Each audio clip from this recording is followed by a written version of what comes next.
Today we're checking out the eco-worthy server rack battery because it is cheap. It is only $830. Most server rack batteries are over $1,000, typically $1,200 for the budget models. Also, it's popular. On my forum, there's a thread about just this battery, and it has 1,787 replies.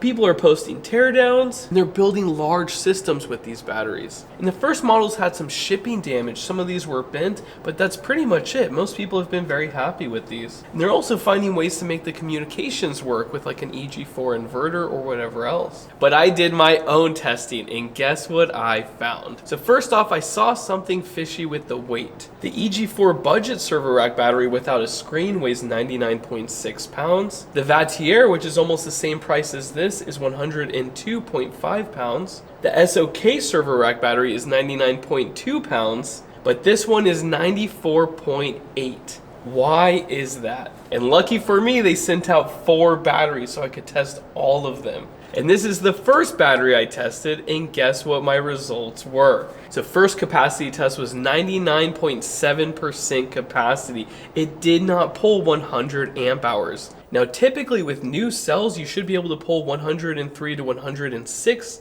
amp hours, but this isn't even hitting the advertised capacity. And they advertise that the cells that they're using are rated for 6,000 cycles, so they should be pulling a pretty high figure on the first few cycles for sure. So next I redid the test to make sure my equipment is correct, to make sure that the cells are at the proper temperature, to make sure that this is charged. I left it on multiple chargers for multiple nights. I put a heat pad on there so the cells are nice and toasty. I got over voltage disconnect multiple times, and then I ran the test again and I got less.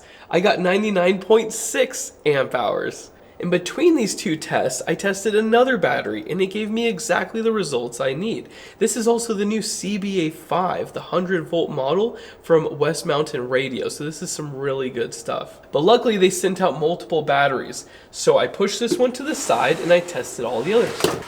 Now this is the second one I tested. I did everything the same and I pulled 104.5 amp hours, which is fantastic. Which means there's a discrepancy of 5 amp hours, which is pretty profound. Typically I can test like 20 lead time batteries and they all give me exactly the same capacity.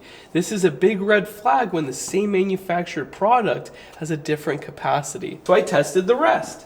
Now on the third battery, this one only pulled 100.04 amp hours, so it barely passed the test. It should be pulling as much as this one, so again, that's a red flag. Now on the fourth battery, again, I tested it the same as the others. I used a heat pad, I charged it up like absolute crazy, I tried to balance the cells, and this one only pulled 101.3 amp hours. So out of 4 brand new batteries, 1 completely failed the test, 2 barely passed, and 1 actually had good numbers, which is concerning. So we're gonna open these things up, we're gonna take the highest capacity battery, and we're gonna compare the internals in the cells to the lowest capacity battery. And maybe we'll find something interesting. Maybe they're using different cells or something. This one's stripped out. That's a bad sign. There we go. Those cells look tiny. Why is there a scan to download the app sticker inside of the battery? I've never seen that before. Got the stickers again. All right, we have a QR code. B790026C. These are the same cells, but these are pulling 5% more. Why is that? And I tried balancing these ones for multiple days and it made no difference. We actually had less capacity when I did that. Now there is 1, 2, 3, and 4 temperature sensors, which is pretty typical on these server rack batteries, but none of them are connected to the terminal or to the cell. Usually you'll have some type of thermal compound or some type of terminal that connects it to the actual cell. Having it surrounded by air and plastic, like these covers on top of the cells, makes it very hard for the sensor to do its job. Even on the 12 volt budget batteries, I have to rip these things off the battery. Like that was a mistake they made a long time ago, and for some reason they made that mistake here. Everything else is actually pretty good though. They're a little messy with the glue though, but all the connections seem nice and tight. There are massive gaps on both sides of the cells. Typically in server rack batteries, there's no extra space, so I don't know how they managed to do that. I think for the price, the build quality is fantastic though. This thing is almost $400 cheaper than an EG4, and they could easily fix this temperature sensor thing. It doesn't take much to fix these issues that I'm complaining about, except for the capacity. Now the conductor supplying the circuit breaker, what they could improve is adding a ferrule. Most of them have ferrules now, so it's kind of weird seeing just raw wire strands going directly into the breaker. It should be rated for it, but I like seeing ferrules. Everything else is pretty sturdy. That's pretty much it. I can't discern much else from this. Now we're going to do a quick test for the low temp charging protection. So first we're charging with 18 amps. Stick it in the ice. Oh, that was fast. Now it's charging. Let's stick another one in there. Oh, that is so nice. Whatever threshold they programmed in here is perfect. That has to be a little bit above freezing, I think. A lot of people run these every day without any issue, but it really concerns me why the capacity isn't as advertised. Because between these two batteries, they look practically the same. So whatever cell that they're using, in my opinion, is either low quality, or the cells and the batches are mismatched and it's causing a massive imbalance, or they're 95 or 90 amp hour cells. That's a possibility. But it doesn't show me the capacity, and this QR code doesn't get me anything on the internet. Yeah, on Google it shows nothing for this number. Maybe the forum members know. Let's see. I'm surprised I'm the first one to figure this out though with the capacity out of all these people using it. Like, come on, maybe we have some shills on the forum. I don't know. Trust nobody. Don't trust the viewers. Don't trust another YouTuber. Do your own research and do your own testing. Always. One member posted the QR code, so let's see if they actually match. And they do match, so these are the same cells they've been using for a while. Bob connected an active balancer. Why did you do that, Bob? Why would it be necessary for you to connect that? Maybe you weren't getting the same capacity that was advertised.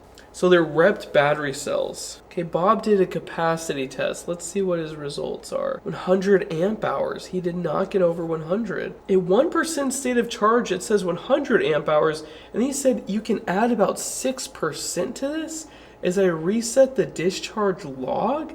That seems a little silly, man. You should redo the test. Yeah, look at this, 98.8 amp hours.